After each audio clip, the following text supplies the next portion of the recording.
you should be doing this not only with your team, but with your clients, right? Especially our advisors tend to work with people who are retired. Man, talk about some incredible opportunities to do something unique and different, creating these volunteer opportunities where your clients are coming together with your team and doing that. And we've seen the advisors that do it just can't stop raving about, like, selfish, great referral system too, man. Their clients start talking about, like, yeah, here's what we went and did with our advisor today. We went and volunteered, at the school and gave away coats. This is the Business of Advice podcast, where we help good advisors become great business owners. Hey everyone, we are on the road to 3,000 subscribers on YouTube. Make sure to hit subscribe for more insights. Also, hit the notification bell so you never miss an update, and share this with someone who might benefit. Remember, the world needs great leaders more than ever before, so go be great. Now, let's jump into this episode of the Business of Advice. Dave, we are back for what is going to be the third and I guess final episode. Maybe we've gotten some good feedback, so maybe we'll do a few more of these. But, the 100th episode of Business of Advice, we sat down and reflected back on the past 20 years and the top 8 business lessons we've learned. Then we went through the top 7 leadership lessons. This one's going to be a little different. This has been a evolution, I think, for us as entrepreneurs or business owners over the last 20 years, and that's how can you use your business or leverage your business to impact the communities that you serve. And so that's what we're going to focus on this. I think really the goal of this is to be kind of tactical. Here's some things that we've done over the years that have impacted. I think really what we're going to talk about, we talk about impacting these 3 communities a lot: our advisors, our team, and then Topeka, the community that you and I live in. I feel like the business and leadership probably was a little more focused on our advisors. So we're going to focus more on this episode on, like, how we've been able to leverage the business, because I think everyone thinks about how do you leverage your business to attract and retain clients. This is going to be more on how have we used the business to impact our team and then impact our community here, which I think will be a lot of fun to walk through and hopefully give some people some ideas they can use and take away there. So I guess anything you want to add there before we jump into a little bit of this? No, I think what's going to be fun about this specific episode more than the remainder is it really, like you said, it's about the people. I mean, and that people for us in Topeka, Kansas happens to be a community now of about 125,000 people, and it's pretty neat as we go through these ideas to see how we're able to touch not only the team we have of 1,000 teammates, but also step outside of that and frankly have really good touch points on the 130,000 person community we have around us. Yeah, it's always interesting. People ask us, like, why do you guys care about Topeka? Why do you do this stuff here? It kind of blows my mind a little bit, but what I tell them all the time is, because Dave and I live here. Yeah. I've never understood why someone, if they had the opportunity, the resources, or the means to do it, why they wouldn't want the place where they live and raise their family to be the best it could possibly be. So we'll talk some about that. I may start this for everyone who listens to this, and I think this is an audience who would generally agree with this, but I think you and I both are huge believers in the idea of capitalism and that it's a massive force for good. In fact, I think if you look through human history, it's maybe been the greatest force for good. But I do think there were times, and you see maybe a lot of this today more than ever before, where so much of capitalism was focused on just the shareholder being the owner, or maybe if you look at, IPO or stock markets, the shareholders, that own stock in it. And I think one of the things that you and I both believe, and I remember, I don't think you were with me at this conference, but I went to that Conscious Capitalism conference that was put on by John Mackey, who founded Whole Foods. And you know what he talked a lot about, and I think this is something we've tried to really live out here at AE, is like, you have multiple shareholders in the business. Yeah, you have the owners. With us, we're fortunate, privately held business, we're the owners, but you have your clients, you have your team that shows up, you have suppliers, distributors, you have all these people or the community that supports you that really you should look at as shareholders in the business. And I think that's what we've tried to do, is like, not only how do the owners benefit, but then how can the business be leveraged in a positive way. So we're going to talk about 2 really specific. We want to talk about leveraging the business to impact your team and then your community. That's if you want, let's start with team. I think that's probably the easiest place for us to start and just dive into some of that. I'll share this story because I shared this actually one time. I'm in that mastermind group with Darren Hardy, and we were asked to do a presentation, and I did this. And Darren even told me, he's like, man, that was one of the most impactful things that I've ever heard someone say, and it's made me change the way that I think about my own business. In the story I shared, you and I read a lot and read a fair amount of biographies. You might read even more than me, but I remember reading about Andrew Carnegie, and there was just something that jumped out about that to me. You know, many consider him one of the most generous individuals ever. Over his lifetime, he gave away $350 million. The library in the hometown I grew up with was built, you know, because of the Carnegie Foundation. He built a ton of libraries, schools, education, performing arts centers, all this stuff, and is generally applauded for his charitable efforts. And I'm reading his biography, and in 1892, Carnegie Steel, the company that made him all his money, his workers were actually striking because of poor wages and poor working conditions. And ended up getting so bad, they sent in some people to try and bust up the strike. This huge riot broke out. 10 people ended up dying. And I'll never forget reading that and just being struck by this, like, I don't know if it was awareness or just this thought process of, here's someone who spent most of his life giving all his money away, yet the people who helped him make all his money, he treated so poorly that they had to bring in the National Guard to try and break this thing up. And I just remember us talking about this. I'm like, oh, why people would treat strangers better than the people that show up to work every single day with them. And I think the realization we've had over this last 20 years is generosity should start at home, I guess is the easiest way to say that. If, like, you have a lot of people who are showing up to work with you who are their lives better than the majority, maybe, but you have a lot of people who are going through a lot of stuff, and there's some things you can do to really put them in a better position. So foundationally, I think one of the things that we believe, and this is just where I wanted to start this off, is you think about generosity, charitable efforts, leveraging your business, like, first and foremost, start with the people who have the biggest impact on your business, right? And those are the people who show up, your team members who show up every single day. So we want to just talk through, I think, some of the things that we've tried to do here to have a positive impact on our team, things that I think other people can do there, and just talk through a few of those core ones. So I'll start with, and maybe let you just jump in on what and how we approach this. But I think the first one is obviously good pay, you know, but secondarily to that is like good benefits, you know, really matter. And they're not cheap, right? Health insurance, 401k, all of those things. But I think we say all the time, we want people who work here to have a good combination, right? So it's not just we pay you more, it's like the combination of benefits that we're going to provide. So you want to talk about that, maybe just benefits as a starting. Hey everyone, sorry to take you away from the video. If you find this video helpful, make sure to hit the subscribe button for more insights. Also, hit the notification bell so you never miss an update, and share this with someone who might benefit. Remember, the world needs great leaders more than ever before, so go be great. Now let's jump back into this episode of The Business of Advice. Yeah, absolutely. You know, one thing I think is important is we went through this process is I think we've ended up with some fairly unique benefits overall. And I think it's important everybody hears, like, we didn't come up with those. That wasn't just something that Cody and I woke up one day and we're like, oh, we think this is what we should do. I think it's really important that with your teams, you're in contact with them. For us, that looks like a corporate survey we do once a year. And one of the last questions we ask is, you know, how can we have a bigger benefit on you? And I mean, honestly, Cody, every year we read 15 pages of ideas that teammates bring. And I'll kind of go the other side. I laugh every year. Every single year, they do ask for us to get into daycare. And we're very, very clear that you do not want Cody and I taking care of your kids. And so we'll never get in daycare. But I will be honest, like the rest of this stuff, in most cases, has directly come from feedback we've received from teammates saying, hey, would you guys consider this? But I also would say is as you think about it, the feedback that we get from the teammates is often like, how do we impact them more long-term? And then how do we make maybe their life just a little bit easier, a little bit smoother, a little bit more, making things that matter day to day to them. And so a few things I think are important. As Cody said, good benefits and health insurance are important. I do want to highlight on the 401k overall. Cody and I did make a significant adjustment now about 10 years ago to our matching program in the 401k.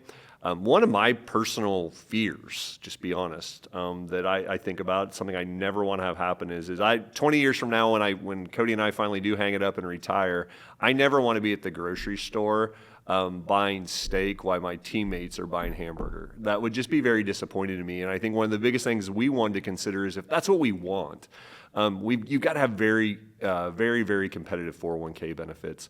I think that last 1% or that last 2% of additional contribution from the company is actually one of the least expensive things you can do inside the business. Plus, I also think it's really good for your teammates because, again, in our case, it's a matching solution. So it also challenges them to be fiscally responsible on that side. So again, the first thing is we do have a very aggressive 401k plan and continually actually ask ourselves the question each and every year, can it get better? Because again, it's one of those things that maybe doesn't matter today, but I think when we're all thinking really long term, it matters. Let me real quick just say a few things there. One, we also work really, really hard to make sure our team members understand it and understand the benefits of saving early. So we have a lot of younger people start. I think we push them really, really hard to set that amount, have it drawn out of your paycheck so you don't even know it's gone, right? So it's kind of a set it and forget it. One other thing you said that I just want to make sure people hear, we do that employee survey every year. I think the thing we've learned over the years is you also have to take some action, right? If you're asking people for feedback and then you never do anything with it, it's going to hurt you more than it helps you, I guess you would say. That doesn't mean, however, right, because there's a lot of ideas that people put on there that we don't like. People would like nap pods and they would like meditation rooms and stuff, the things that we've just decided that's not what we're going to do. So we're not saying you have to do everything on there, but you should look every year for are there some things here that could make some sense that we could go apply? And I think that was one part of ours. I think someone said that came from somewhere else. They're like, your 401k is not very good for finding. We're like, really? It's not? I guess we didn't even know. And we kind of looked at it and looked at what others had. And we're like, yeah, it's really not that great. Let's make it best in class. So I think paying attention to what they do. It doesn't mean you have to do everything, but try and do something. So sorry, I interrupted, but I jumped back in. I think this is where I want to share some ideas with people that I think can be unique and beneficial. And this would be probably more around health insurance. Our health insurance it's insane. It gets more and more expensive every year. I haven't even talked to you yet, but I just met with Matt Byron. You'll be shocked. It's going up again this year. So our cost continues to grow. It's one of the things that has grown the fastest. We've looked for some ways to not just have a good health insurance plan, which I think we have, but then also how can we add some unique benefits? So maybe I'll have you talk about our partnership with Oasis and CFCC, because I think these are things that anyone who listens to this, honestly, would probably be easier for them to do it than it was for us to do it, with a big employee base. Correct. As I share these next two ideas specifically, you're going to hear that we have completely insourced these things. So one of them is we did partner with private healthcare, and we did that with a group called Oasis here in Topeka. So we have two full-time teammates in partnership with Oasis that serve our staff. And so what that really means is, in a big way, is if you're in our other office facility, not the one Cody and I are in, we actually have an office on site where teammates can, for them and their families, go in and with no copay, no cost, no anything, meet with the nurse practitioner and honestly take care of about 75 to 80% of all medical that they need to be able to do. Everything from, I personally enjoy it, like if my throat hurts, I basically open my throat, I take a picture of it, and I text it to Mary. And Mary says, you have a problem and you can get your medicine. I don't even go in, is the truth. Sometimes if I do go in, the only reason I go in is because they actually have some medicine on site and I can pick it up there again at absolutely no cost to me. And so what that did, though, for our team in a big way is it made medical, kind of all this medical challenge easier. And they really, really appreciate it. If you look at Advisors Excel team, we have an awful lot of young families, and I really believe, as I said, 75% of medical things don't really need a big-time doctor solution to be able to achieve it. They just need a quick checkup and some kind of medicine deployed. Well, I think we tell our team, you should never go sit in a minor med, right? Like we have the nurse practitioners and doctor that you can go see. So that convenience of it, I think if you look at that survey, people love this Oasis partnership. Reason I think we wanted to share it is, what we've done or what we had to do, because I actually joined Oasis, so it's just private doctor. I would guess almost anyone who listens to this has something like this in their town, right? Yep. It's become a big thing. I joined as a member, and it was like $50 a month or $75 a month for our family. Started thinking about, man, this would be cool if we could do it here.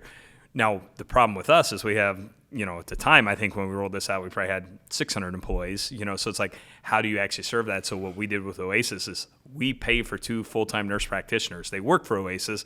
We pay for them. They're full dedicated to us. If you're a small business owner listening to this, like, you could just go, maybe you're listening to Topeka. You could just go sign everyone up on your team with Oasis for $75 or $100 a month and take care of this and have this, private health care. I think, we probably too detailed to talk about this.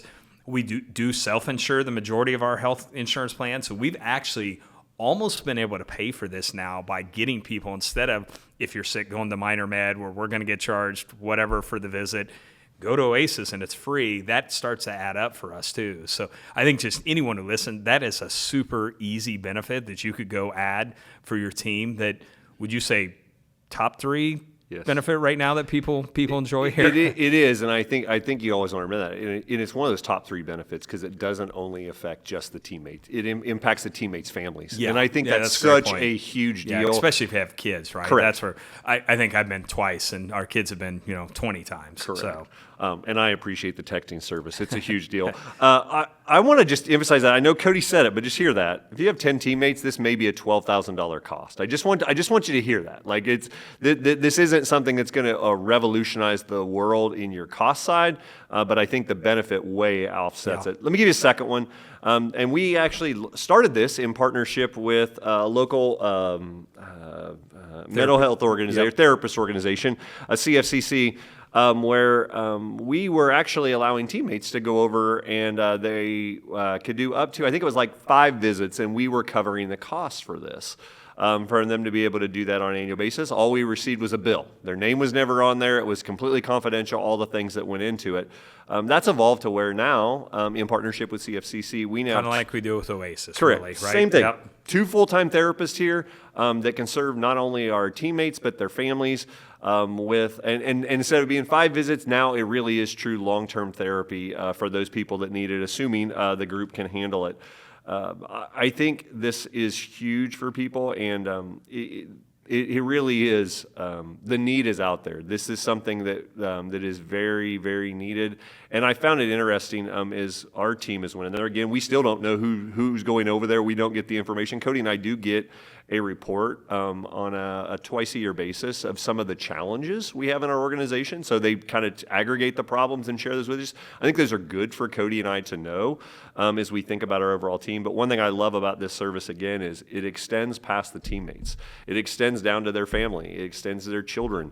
And we're able to have all of those conversations, again, to get people on the right track, if we can, as much as we possibly can. So I think the big takeaway there is you can provide great health insurance, but are there some ways that you can make it more convenient, easier, better? We've done that through partnerships with both a local doctor, or private health insurance or health organization and counseling. So great way there. Okay, second thing that's been a huge thing here for our team, it's actually on that survey you talk about. Every year since we've done it, it's the number 1 ranked perk benefit that we offer, and that's we take and people have heard this, I think, we take our team on a trip every year if we hit our stretch goal. So it's stretch goal, it's not our base goal. We gotta have a great year, but we take everyone and their spouse, significant other, guest on a trip. Usually we go to Mexico. This year we're switching it up a little and going to go down to Fort Lauderdale just to try something different. But maybe talk about, because I know a ton of our advisors have started doing this now too, and they're like, you were right, that was a great idea. Talk about the origin of that idea, Dave, because it was your idea, full credit, and just how that's grown and evolved through the years. First off, again, I appreciate Cody saying it's my idea. Truth be told is it's really neat to watch how as a community we grow together. I actually got the idea from a speaker at World Series of Sales many, many years ago. His name was Jim Stovall. He wrote the book called The Ultimate Gift. The book I actually read from him was called Ultimate Productivity. And it was really straightforward. He's like, you can keep giving people 4% raises or 5% raises. And to be truthful, they're not going to change very much. But if you would instead maybe give them 1% less raise, and you would invest that capital back into giving them an experience, they will remember it and thank you forever. And it was like, that's a great idea. He also said if you were always based on your growth goal, you only pay once as a business owner for that additional cost. That growth only costs you once as you continue to stack up your goals. So that just hit us. I think it's been a fantastic experience. Cody and I both have story after story after story of people that have never been on a plane before in their entire life. Many people never been out of the country. Yeah, every year, I think 50 or 60 people have to go get passports, right? Because they've never left the U.S. And we always joke, and maybe at the events for those advisors on the call, I'm kind of known as the unemotional one. One of those moments where a little bit of that emotion creeps in is when, I see a single mom who comes up and she's like, I haven't been on a vacation in 5 years. And just knowing that we all need rest, we all need fun, we all need freedom. And again, it's really hard for teammates. Some of the teammates, like they got families, they got kids, they got obligations. The ability to be able to say, hey, I'm going to invest in or spend something on myself rather than on my family just doesn't happen. So it's been fabulous. I will also say it's evolved over time. When it really first started, we only did all-inclusive trips down to Mexico, and we went to Playa, and we went to Cancun, and we went to Cabo San Lucas, and they were all great, super fun. But we've also tested some other things that have been kind of interesting. Number one, we went to Baja Mar in Bahamas, where it isn't an all-inclusive, and instead we kind of did the same thing, took care of the flights, took care of the hotel, but instead allocated the teammates a budget. And we had great success. It went really, really well for teammates. In fact, at that one, I would say, because maybe the Bahamas was a little safer outside the resorts, you saw a lot of people get out and do activities, which we thought was cool. And then this will be the first time we've ever done it in the U.S. We're going to Fort Lauderdale to do it. We made the intentional choice to do this because it's actually going to put the teammates on the ground longer. Yeah. And so instead of going through customs back and forth, we wanted to try something different to be able to do it. So in just a few weeks, we'll be down in Fort Lauderdale with our entire team. It's also, like some people ask, are like, how can you do this? Like, we have 4 trips, so it's definitely grown a lot to what it is, but I can't emphasize it enough. It is a great experience, and it really truly does inspire and motivate team. And last thing I would say, if you're going to do these goals, it's also important, maybe attach it to kind of a business concept. We talk about going to the beach every single month. Yeah. So that's also in all of Cody and I's communication. It's actually on our daily email that we send out every single day. We are a culture where we constantly talk about what it's going to take to go to the beach. And I think that's really important. Not that you do a trip, but you integrate it into all of your communication. And 2 things I'd just add there. I do think the all-inclusive, you can find some great resorts. It makes it easy. If it's your first time doing it, I would probably recommend doing that, right? Just because it's easier. But one of the questions we get all the time is the business has gotten bigger. So when we did that first trip probably, 14, 15 years ago now, I would guess, we had probably 30 employees, so it seemed pretty easy. Now we're going to take 2,000-ish people down to Fort Lauderdale over 4 waves of trips. People always say, like, I don't understand why you'd keep doing this as the company's gotten so big. And I tell everyone, I think it's more important today than it was then. Because when we had 30 employees, everyone knew each other, right? The connections and the relationships and getting to meet other people on this trip and getting to spend some time, it's almost been more important. But I don't know that we've ever had, a lot of our advisors now do it. I would say probably 100 of them are now doing this. We've kind of copied it, and every one of them's like, you were right. I mean, just a great idea. So simple way to do something unique and different for your team. Final one we'll really talk about, and this is something that I think just over the years has evolved a little too. What we started to see is a lot of our team members were having financial challenges. Even though they have a good job, and let's face it, stuff's gotten more and more expensive. So we rolled out like an employee loan program that's been just a huge benefit for people. You want to talk through kind of how that has worked? Yeah, I'm just going to give the details on it. It's pretty straightforward in how it works. Cody and I are willing to loan teammates up to $7,000 on an interest-free loan that we will then put into their paycheck, or the cost into their paycheck over 1 to 3 years to pay it back. We don't define every single thing we will do it for and what we won't do it for, but some things we typically do. We run into a lot of teammates that are paying credit card debt at, I don't even know what it is, day 22, 25%. High rates. By taking that away, it really does make a huge difference. Other areas are emergencies. My car's really broke. My house needs to be fixed. My furnace just went out. Those type of things. And then medical stuff. Yeah, too. and then anything, that's a good one, Cody, anything medical related where we can help. What we don't do and have done, which again, teammates have asked at times, is we've had teammates that were like, hey, I would like to have you guys pay down my house loan. House loans are really cheap, and there's no reason for that. I want you to pay off my school loans.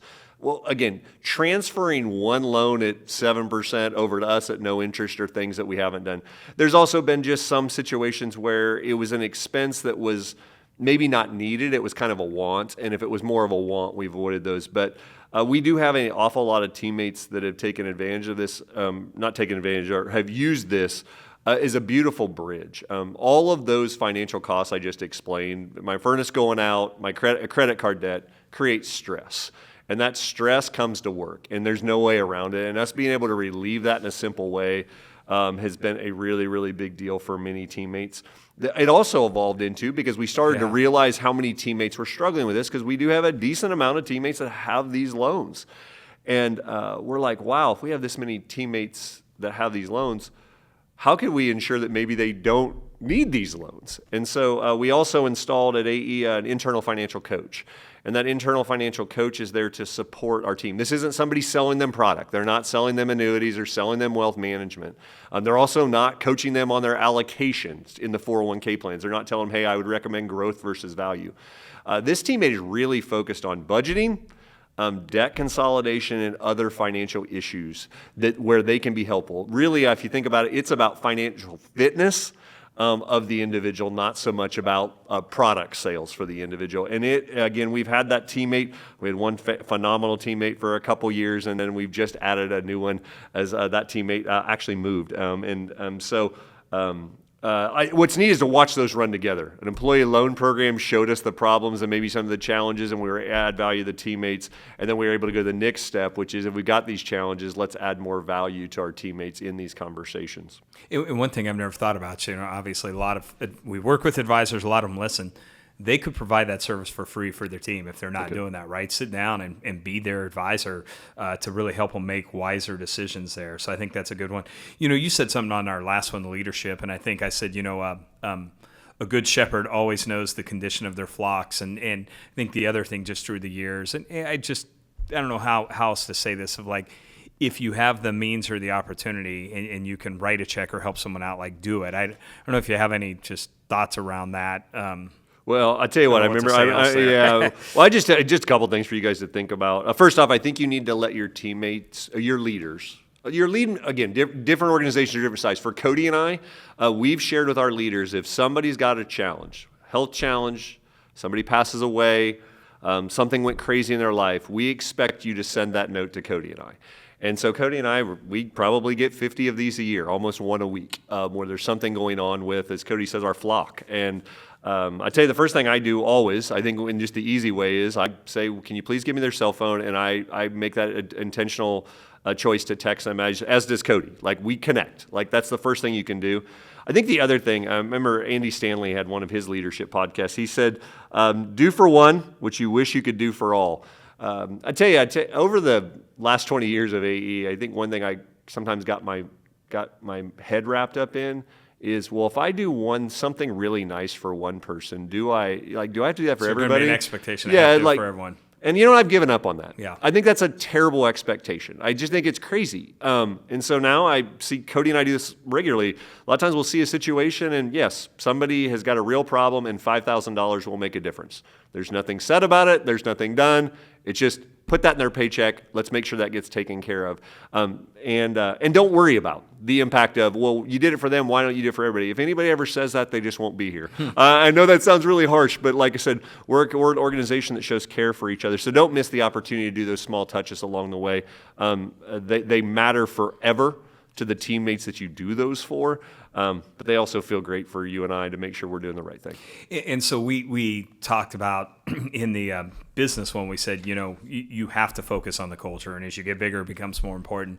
These are things that I think we've purposefully tried to do to impact the culture, but in a way that I say all the time, if someone asked about the culture here, what I would hope our employees would always say, team members here would say, is that, we actually feel like they care about us. Yep. And I don't care about anything else. Like, that would be foundational. So just constantly asking yourself, I think, are there things that you could do to better support the people who show up every day to make you successful also as a business owner is a big part. So we wanted to give you like some real tangible things that we've done, that we've seen the benefit within our own organization. But, a lot of these, our advisors have heard all these, right? We share this at our leadership summit a lot, just some of the like strategy things that we're doing inside of ours, and to see them go execute on those too. One of them was literally texted me last week about he's rolling out the loan program, one of the details of how we do that. So these are things that we think anyone can go do to have a bigger impact on the team that shows up to support you every day. Okay, this transition. Second thing we wanted to talk about is how you can leverage your business for good in your community, I guess is the easiest way to say that. And so a lot of the things that we're going to talk about now are focused on kind of nonprofit organizations or groups that we partner with to try and support our community, and I would say more of people in need in our community. But one unique thing that I think we've done that we just want to throw out, because I think there's opportunities for people to think about how they do this, is, it's just like, I think we're constantly asking ourselves, like, okay, how can we leverage our business to improve our community? And one of those, I know this has taken me some talking over the years with you, but like, even if you look at our physical office locations, I think we changed our mind years ago to start thinking about, as we grow and we need more office space, how can we, instead of going and building a brand new building somewhere, nothing wrong with people who do that, it's great too, drives a lot of economic growth in an organization, but what we've probably been more thoughtful and purposeful on is let's find an area that's maybe a little run down that we can come in. And one, I always say, it tends to be a wise financial decision for us. Usually that's cheaper and you can be in the space longer. But I think if you look at our last three offices, or even counting the new one, where we're recording this, which is kind of our main office today, was kind of a rundown furniture store. Yep. We came in completely, nobody would ever know or imagine the before and after, right? Then as we were looking for growth and expansion, we ended up buying Gage Center, which at one time when you and I were in college was kind of a bustling mixed-use development, kind of some retail, restaurants, office space, had really fallen into disrepair. It was a pretty, gotten pretty rough. So we ended up buying that, completely renovating that entire area. It's been neat to see, all just the other renovation now go on around that. And it's really, in the last, 5 or 6 years since we bought and redeveloped that area, just transformed that area of the community. And now we're trying it in a big way. So a lot of people have seen, at least here locally, that we bought our mall, Westridge Mall. So it's 1.2 million square feet. And that was the one I probably had to talk you into the most. But, we had looked at the mall 6 or 7 years ago, a part of it, but just couldn't get comfortable with the rest of it. Our mall's struggling. We bought it 27% occupancy. So another way to say that is it was 73% vacant. Yes. But our plan is we're going to move our headquarters. We're going to move our headquarters there, renovate about 400,000 square feet into office space, and then renovate the rest for what we hope is going to be a great retail destination. And it's been interesting. Obviously, I've been working on that more, but the hypothesis was like, not only can we renovate this, for our own purposes, but we now have 1,000 employees who are kind of that ideal demographic for a lot of these retailers that will be on this campus all day, every day. So now we're going to try and take something that for our community should be one of our number one drivers of sales tax revenue, visitors, all this stuff from the area, and it's not, try and renovate that. So just tell everyone, think about, are there other ways that you can leverage your business to impact and improve your community outside of the traditional, we're going to go support some nonprofits or people in need. So long way. I don't know if you have anything to add there. I know these have been more my projects. But yeah, Cody definitely runs these, and I will say one thing I'll give him a ton of credit for. He can see something old and how it can be new and different. And I think there's extreme value to that. And I would tell you, he's a heck of a partner to me to be able to do that. If you don't have that, don't be scared of that. Yeah, I mean, you ought to try to do that. And I'm going to hit why I would say you want to try to do that. I would guess we have in total capital wrapped up in real estate half of what a normal business like us would have. Yeah. Half. We have half. Which honestly, from two entrepreneurs' standpoint, that means we have a lot more capital to invest in our clients. Yep. And I think that matters, especially in the service-based business we run. We want to be able to invest back in the services and benefits our clients receive. And also from just a business perspective, when we talk about all these perks and benefits for our team, it gives us capital to invest back in our team. And the final thing is, I think it puts Cody and I in a lot less of a risk position where we don't have probably the debt load that would normally set on a business like this, giving us the freedom to enjoy the things that we're doing. So I don't want you to miss that. Your ability to be able to see old and how it could be new saves you a lot of money, and because of that, I think it offers a lot of value to your clients, your staff, and then ultimately the risk of the entrepreneur by not carrying that debt. It's just shameless plug for any advisor who listens. Christy Smith was in last week. She just bought a new building. They're moving, going to renovate it. It's kind of an older. It was awesome. And she's like, Cody, I've heard you say that at least 100 times. The number one investment you can make as an advisor is improve your office, right? She's like, we're doing it, and it's the most surefire way to grow. So just improve your office. Look for opportunities to buy something old, make it new is a great way to do that. Okay, let's jump into a few more traditional things that we do that I think people can benefit from. One is this quarterly volunteering. So every quarter, our team members go out during work. So usually it's kind of an afternoon. It feels like kind of noon to 5. And they volunteer in our community on our dime, right? So they're going out and doing this. We kind of stumbled into this one summer. We did it as our big day, broke up in teams, and everyone came back just on fire. But you want to talk about maybe just what we've seen as the benefits of doing this? Yeah, for sure. So I think the benefits ultimately for the community is we're putting people out there doing good. Yeah. And when you do that, that's great for your teammates. It not only helps the community out because it is hard for a lot of organizations to find the volunteers they need to have the impact that they want to have. But secondarily, I would make an argument that the biggest positive out of this is the way it brings our teammates and how they feel, knowing that they did good today in their local community. And then secondly, most of our volunteer things, we send our teams out in groups of 8 to 15. Sometimes they get a little bigger than that, but in that. I think the connectivity it brings. Yeah. I think about when I go do my volunteering, every time I learn 2 or 3 names. And those names actually stick with me because we spend 4 hours doing something together. And that connectivity really, really matters. So I think that's the value to it. A few things I would share that I think are really important overall if you're going into these processes. Something we did years ago when we kind of got this thing kicked off is we picked our 5 foundational areas we wanted to focus.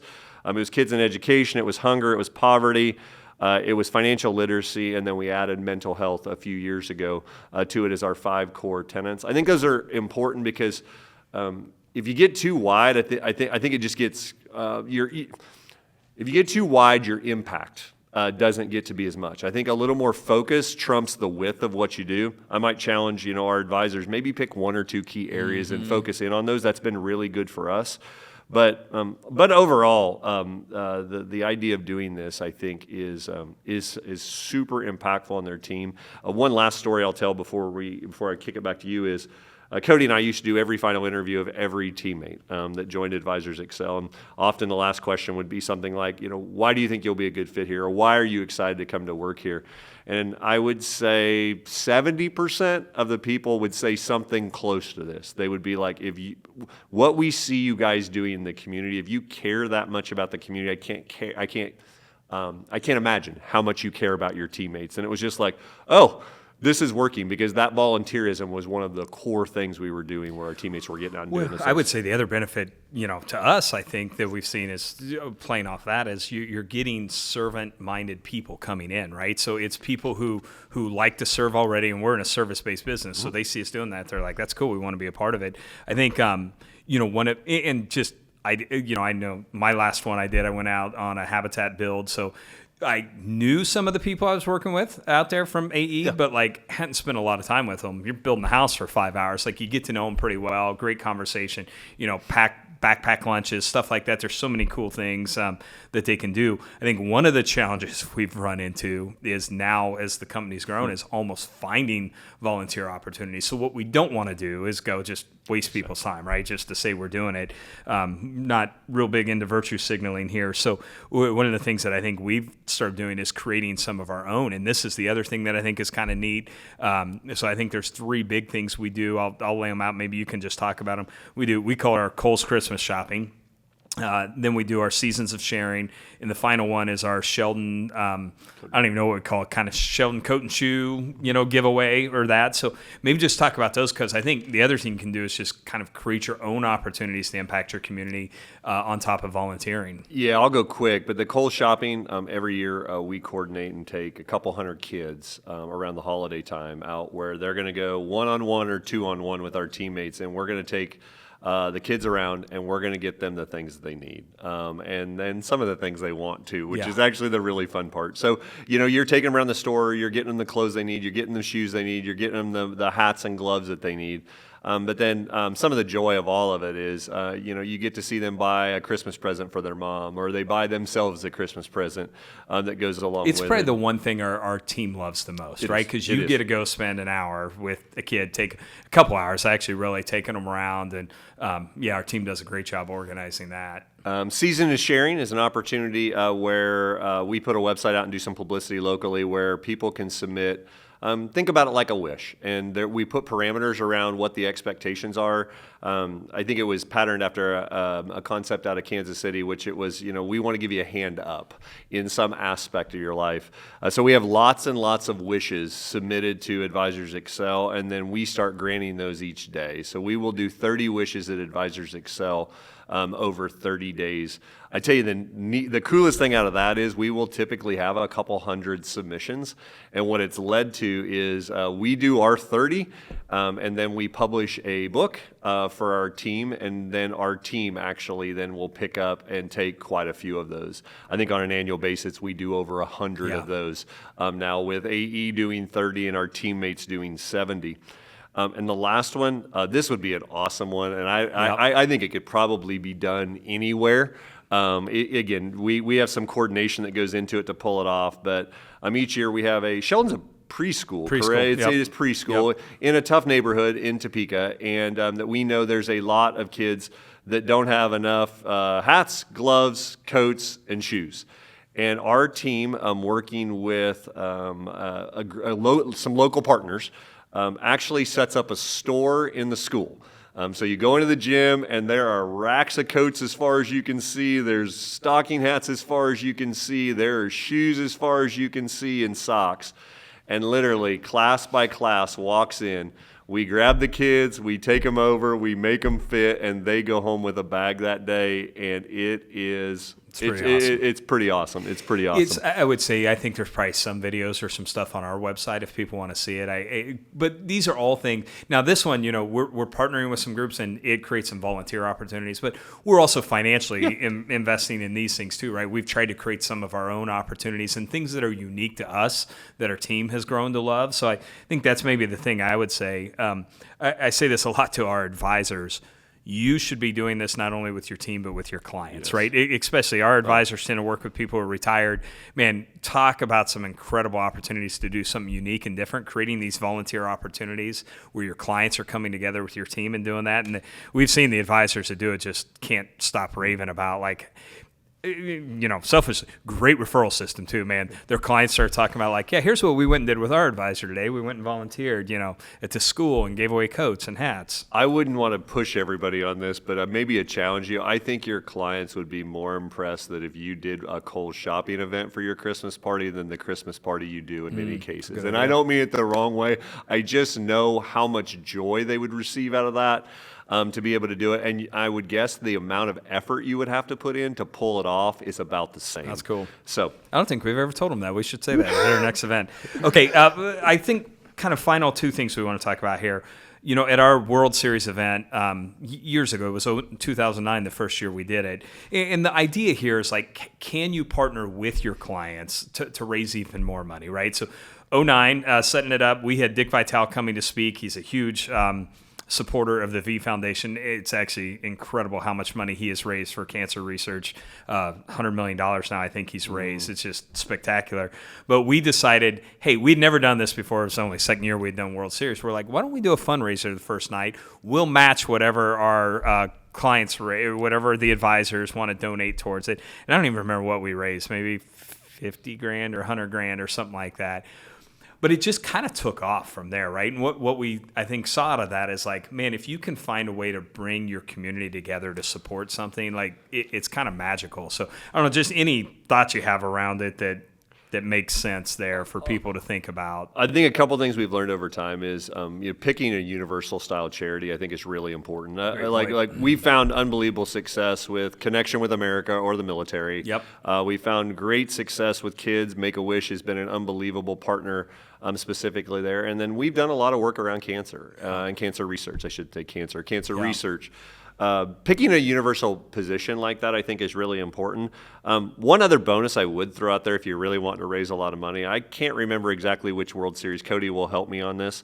But if you do want to raise a lot of money, handing out a blinking light for a set number will increase your actual giving by a significant amount, and it's a lot of fun. And I think at that time it was $5,000 for a blinking light, and I think Mike Reese had it was like a necklace that blinked. Correct. Yeah. And I think Mike Reese got 6 of them. Thank you for that donation, Mike. It was really cool. But the bigger point is, those things have been fabulous to come together as a community and do those things. So I know we have a lot of advice. Part of why we wanted to share this is we see people going and doing it, right? If they have their, whether it's a holiday party or just some get together, they'll ask clients to donate and then they'll match it.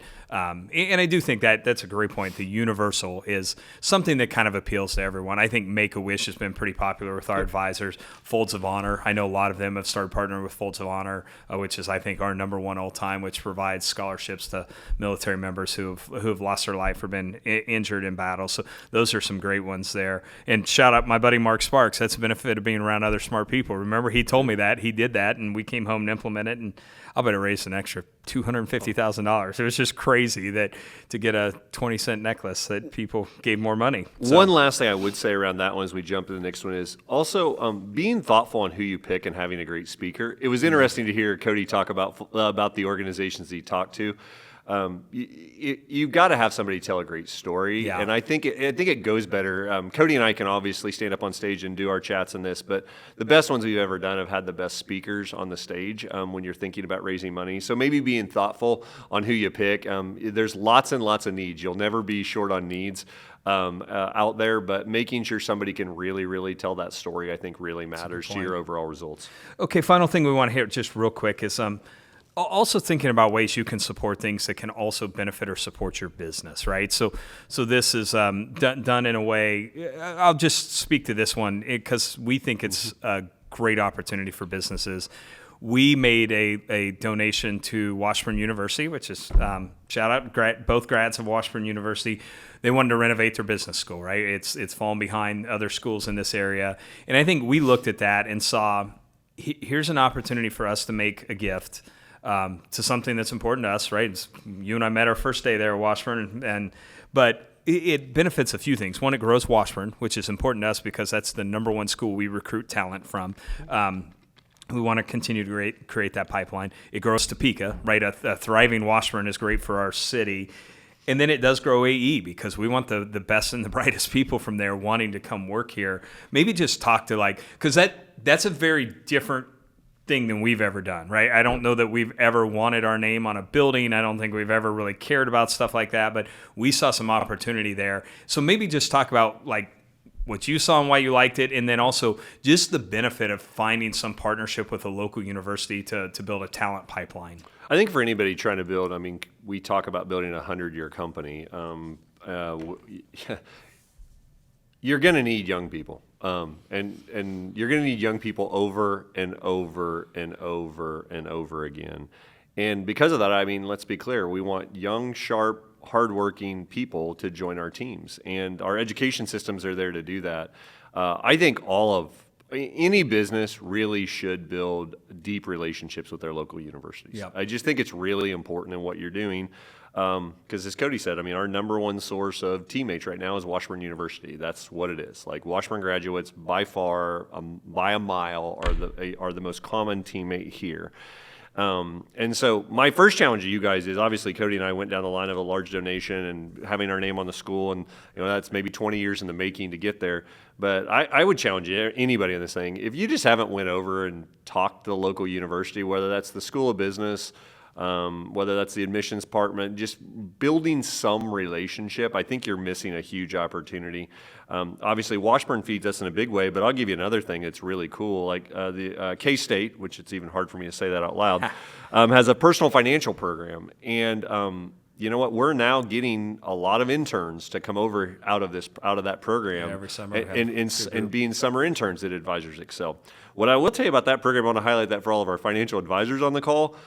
Most of those kids are not coming back to Advisors Excel and working here. Most of those kids are going out because they want to be on a sales team inside of a local financial planner. Yeah, it basically sets them up to take their CFP test when they graduate, right? And most of them want to be advisors. Funny, one works for Megan Jones, who interned here, who graduated from that. One works for Scott Dugan, who interned here over the summer but graduated, and they want to be advisors. So, and I think that's super powerful. So knowing your local university and what those programs look like. But some of you might be like, oh, we don't have that personal financial program. I'll tell you the other side, which again, I just interviewed a young man going to go on our sales team here at Advisors Excel. He was actually at KU, and they have a full selling program, literally professional selling program, where he got a certificate, spent over 2 years, multiple classes focused on professional selling. So looking into your local universities, figuring out where some paths are where you can be involved, and then figuring out a way to stay highly engaged, I think is extremely important as you build your business, especially as we all think about these 20-year paths, 30-year paths, and 40-year paths of the businesses we're building. I think the cool thing about the internship, we've had a ton of advisors, Joel, Chad, Kelly, that have built these great internship programs. The awesome thing is, I was just talking to Mark Falter about this right before we came back here to record this. We were talking about interns, and he's like, what I love is you get to kind of test drive them, see if they're going to work hard, right? And so I think that's a great thing, building that pipeline. So that's just another idea, something we did that was a little different, unique, but it had this benefit of like, here's something we could do that benefits our community, benefits Washburn, but also has some benefit to us too. So I think final thing I just want to hit like for a minute or two, because this is something that I think you and I have struggled with the most, and that's I think in an ideal world, you and I would be unknown to everyone in Topeka. Like, I don't think we like the publicity. It took us a long time to even be willing to talk to people about what we did. I think it was probably 5-6 years into the business starting before we even were willing to really talk about our business. I know John Dykes at CapFed kind of changed my mind on this. He said, Cody, you guys are doing a lot of good, and I think you would be surprised how you would inspire a lot of other entrepreneurs and business owners. So I think that was part of it. I think we were convinced that we needed to do a little better job of telling our story as we were growing to attract great talent. And I think we've seen that play out, right? The more people have seen us doing these things, the better talent we've been able to attract.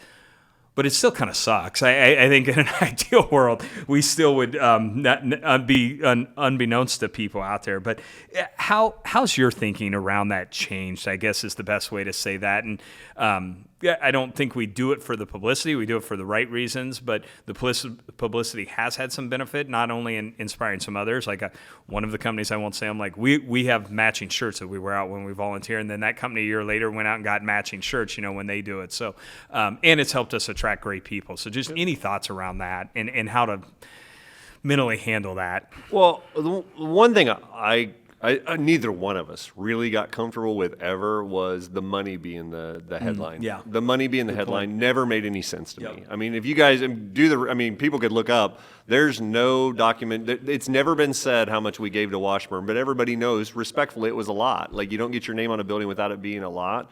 But why does it matter? Like, why does it matter? And so for me and you both, I think trying to always walk the article back from how much we're giving, but instead make the article about the partner. Like if you even read the articles that Cody and I have read, we've talked about how important Washburn is to our local community. When we're asked about a charity we're giving to, we're talking about the leader of that charity and how important that charity is to our local community, or how our team is out there in volunteering in the hopes that everybody gets inspired to connect with these local places. I think it's just generally, it's a humble attitude, and I think that's what we've made the best effort to be. If you can take the money off of it, instead deflect the value to where the work is really being done, I think it makes a huge difference. Great point, yeah. But again, I will tell you, if you do get the media involved, their first question will be how much? How much? How much? How much? And I think controlling that article or controlling that message around, let me tell you what my team's doing and let me tell you what the organization's doing, has gotten, in a world of, I guess I'm with you, I'm not comfortable with it. I think I've got to a point where I respect it and I know why we're doing it and what impact it's having. Because like you said, whether it's a local organization wearing shirts the same way, we're proud of that. Whether it's a local organization or a local business, we had one of our largest employers in all of Topeka come in and go, will you guys show us everything you're doing on this side? And our answer was, come on in. We'd love to tell you anything that can be helpful to you. We're more about the community growing, not Advisors Excel solely growing. That's good. All right, so as we wrap up, I wanted to share some ideas with you. What I would end with, I say this all the time, I think Dave and I, just from a faith-based perspective, believe to whom much is given, much is expected. And I think more than anything, that would drive why we do these things. But what we've seen is kind of where I started at, is like capitalism can be a huge force for good, being able to leverage your business to impact those closest to you first, right? And I think that's why we started with our team. It's like, man, take care of your team before you take care of strangers, I think is the most important takeaway I would have there. But just wanted to share some super tangible things that we've done that have not only had a huge impact, hopefully, on our communities, but it's been great for our culture. I think the people that show up here every day love the things that AE is doing in the community. So figure out how you can go leverage your business to make even more impact in the communities that you serve. Dave, this was fun. We'll maybe have you back sometime in the future, get another 100 episodes or something in, and then bring you back. Awesome. Thanks so much, guys.